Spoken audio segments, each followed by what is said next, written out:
Welcome to Veterans in Transition, where we promote the veteran community. Each week we travel around the region highlighting veteran-related news, issues, and events. In this episode, we're on location at the 2019 Military Influencer Conference. We'll talk with a veteran franchise business owner.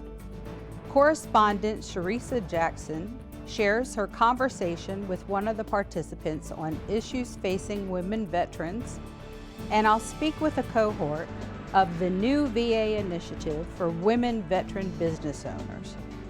But first, Correspondent Sean Lanier spoke with the owner of JDog, a nationally recognized brand. JDog Junk Removal and Hauling empowers veterans by offering an eco-friendly residential and commercial junk removal business opportunity. You're prior enlisted, you were a cable guy, that's where the name JDog, yeah. Got it. So what did you learn during your time as a veteran that helped you become a successful franchisee and the creator of this great foundation? What I took from being in the military was really getting up, working hard, not missing being accountable. Before I went in the military, I was a mess.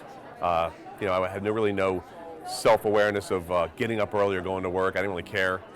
So after high school, when I went in the military, it really straightened me out. And I think what I got out of the military the most was how to respect each other and how to follow a system. So how did you transition into JDog and be successful?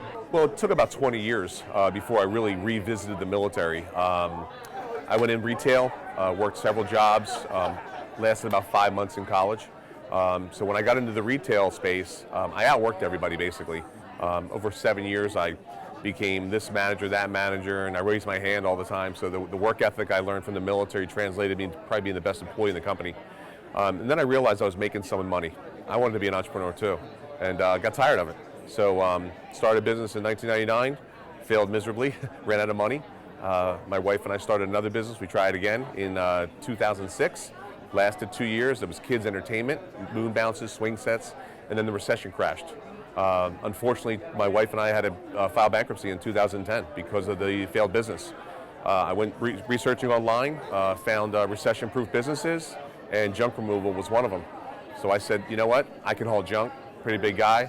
I can knock on doors and say, hey, let me haul your junk, trust me. And that's how it started. We went door to door, I had index cards, and I worked in my own neighborhood first. And I realized that people have junk. And I said, I could do this. So after about a year doing it, people started realizing I was a military veteran, and they were excited. So everyone wanted to use JDog, the military guy.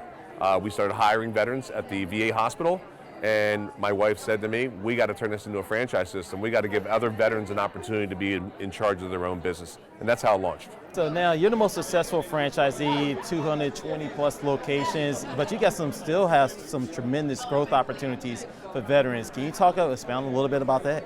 Yeah, so we just launched our second service, which is JDog Carpet Cleaning. We launched that in April, and we've already sold almost 30 locations. So our plan is to be the Angie's List of military veteran franchises. And I think we'll have 5,000 franchises someday, 50,000 veterans working under one system. Because when the consumer sees our dog, our logo, JDog, they know they're going to get respect, integrity, and trust. They're going to know who the brand is, and they're going to want military veterans to come in their home. They're basically, in essence, hiring veterans by using our services.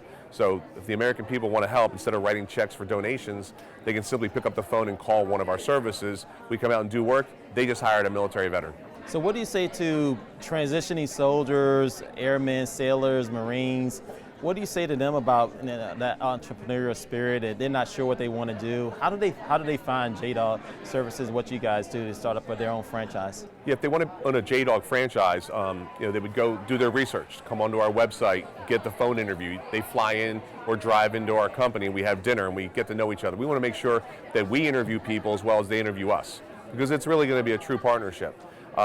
My recommendation is you got to get the information. You got to test and see what it looks like. And if it's not JDog, make sure it's a veteran-friendly company you're involved with, whether you're working for them or you're going to be opening a franchise.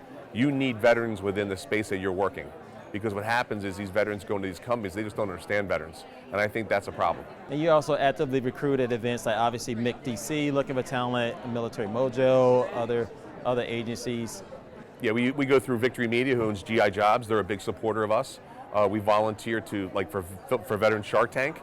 I'm one of the judges on Veteran Shark Tank. We help proactively encourage business entrepreneurs to write their business plans, come in to these regional finals, and pitch. So lastly, you talked about the strengthening with your family, your spouse being a very integral part of the success as a team. You talked about the entrepreneurial spirit, but you're also a big giver back. You're participating in the West Point Society of Philadelphia. You have your own foundation. Can you talk a little bit about your foundation? Our foundation is going to be taking on, veteran suicide. Also, active duty suicide, we're learning that's becoming a problem. No one's talking about it. I'm surrounding myself with a lot of really strong people in this space, and celebrity chef Andre Rush, he's one who just joined the team. So we're going to put together the A-team and go after this and let people know what it's about, but do it tactfully, not too traditionally. I want to be able to really make a difference when we take some of these initiatives on. Well, Jerry, I wish you the best of luck. Thanks for participating in MIC DC and on a program here today, and wish you the best of luck with you and your franchise. Thanks for having me.